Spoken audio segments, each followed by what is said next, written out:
Hello बच्चों, so let's see this question. The question says preferred conditions for spontaneity and nature are.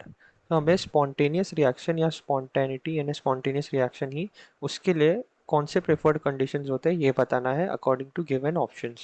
आइए solution start करते हैं.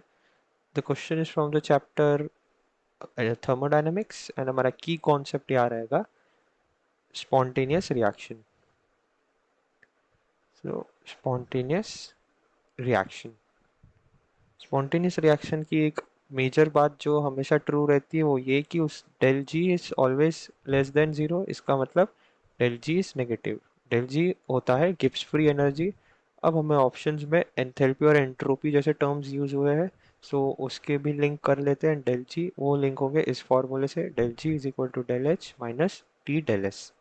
Here del G is Gibbs free energy, del H is change in enthalpy, T is temperature always taken in Kelvin and del S is change in entropy. अब हमें question में given है कि del G हमें negative चाहिए. क्यों? क्योंकि spontaneous reaction है.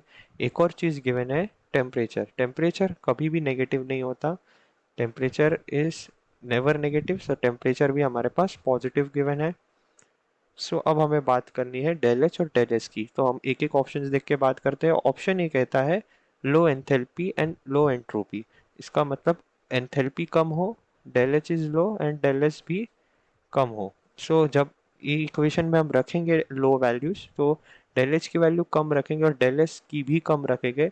सो अल्टीमेटली आंसर माइनस में आ सकता है क्योंकि टेम्परेचर तो पॉजिटिव रहेगा. सो वो लो एंट्रोपी से मल्टीप्लाई हो जाएगा और डेल एच ऑलरेडी जो लो है उस पर ओवरकम करेगा. सो हमारे पास फाइनल आंसर माइनस में आएगा. सो ये एक ऑप्शन हो सकता है. हम बाकी के और ऑप्शन चेक करते हैं. ऑप्शन बी कहता है high enthalpy and high entropy. Option B के हिसाब से एंथैल्पी अगर हमारी हाई रहेगी और एंट्रोपी दोनों हाई रहेगा, अगर दोनों ही वैल्यूज हाई रहेगी लेकिन यहाँ पे कुछ ऐसा ये गिवन नहीं है बराबर, तो ये ऑप्शन भी गलत हो जाएगा. ऑप्शन सी कहता है high enthalpy and low entropy. अगर हम एंथैल्पी को हाई लेंगे यानी इसको हाई लेंगे और इसे लो लेंगे तो अल्टीमेटली फाइनल आंसर पॉजिटिव आएगा.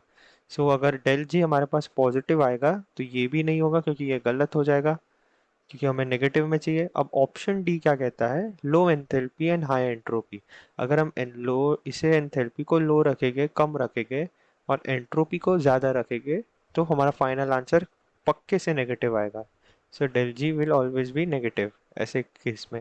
सो प्रिफर्ड कंडीशन यही है ऑप्शन डी.